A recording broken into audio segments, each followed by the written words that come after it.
दोस्तों, सुनिए एक ऐसी कहानी जो दिल को छू जाए और आपको सोचने पर मजबूर कर दे। यह कहानी है एक राजा और उसके राज्य की, जहां एक अजीब सा घटित हुआ। किसी समय की बात है, एक विशाल और समृद्ध राज्य था जहां का राजा था विक्रम सिंह।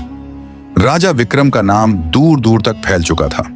अपने न्याय, वीरता और समझदारी के लिए उसकी रानी सुमति जितनी खूबसूरत थी, उतनी ही समझदार भी।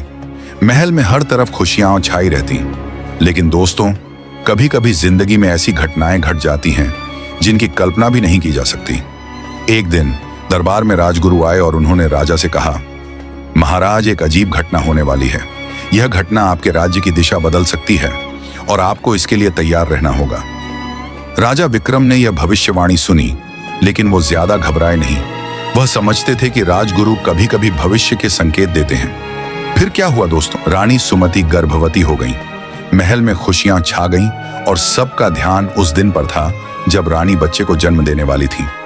राजा विक्रम और रानी सुमति दोनों ही बहुत उत्साहित थे, लेकिन वो दिन कुछ ऐसा हुआ जैसा कभी किसी ने सोचा भी नहीं था। जब रानी ने बच्चे को जन्म दिया तो सबका मुंह खुला का खुला रह गया। दोस्तों, क्या आप जानते हैं, रानी ने एक सुंदर बच्चा नहीं बल्कि एक सांप को जन्म दिया। आप सोच रहे होंगे, अरे ये क्या हुआ? यही तो अजीब था दोस्तों।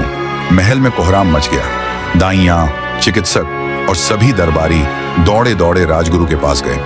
राजगुरु ने आते ही कहा, यह साधारण सांप नहीं है, इसे मारना मत, इसे पालना होगा। यह आपके राज्य का रक्षक बनेगा। राजा विक्रम और रानी सुमति ने राजगुरु की बात मानी। सांप को उन्होंने सुनहरी टोकरी में रखा और उसकी देखभाल की। समय बीता और वो सांप बड़ा होने लगा। दोस्तों, यहाँ एक बात और सुनिए। सांप का आकार बढ़ने के साथ साथ उसकी आंखों में एक अजीब सा तेज और बुद्धिमानी की झलक दिखने लगी। महल में कुछ ऐसा था जो सबको अजीब लगता था, लेकिन वह सांप किसी देवता की तरह महल में शांति और ऊर्जा लाता। फिर एक दिन दोस्तों, एक बड़ी घटना घटी। पड़ोसी राज्य ने हमलावरों को भेजा और राजा विक्रम के राज्य पर आक्रमण कर दिया। राजा विक्रम और उनके सैनिक युद्ध के मैदान में थे, लेकिन लगता था कि अब हार हो जाएगी। और दोस्तों, यहीं से कहानी ने एक दिलचस्प मोड़ लिया। सांप अचानक महल से बाहर आया और दोस्तों, जैसे ही वह बाहर आया, उसका आकार बढ़ते बढ़ते विशाल हो गया। वह सांप एक खतरनाक राक्षस के जैसे युद्ध भूमि में कूद पड़ा। दुश्मन देखकर घबरा गए और फिर क्या हुआ? वो सभी डर के मारे भाग खड़े हुए। राजा विक्रम समझ गए कि यह सांप उनके राज्य का रक्षक है और यह उनकी किस्मत और पुण्य का परिणाम था। उन्होंने राजगुरु से पूछा, यह क्या हो रहा है? यह सांप क्या है?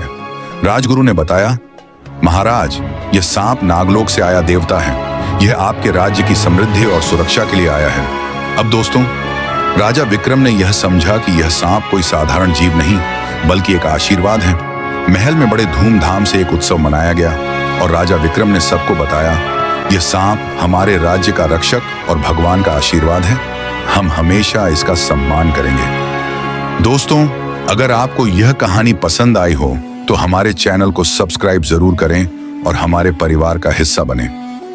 आपका प्यार और समर्थन हमें नई नई कहानियां और अद्भुत कहानियां लाने के लिए प्रेरित करता है। तो जुड़े रहिए और हमारी इस यात्रा का हिस्सा बनिए। धन्यवाद।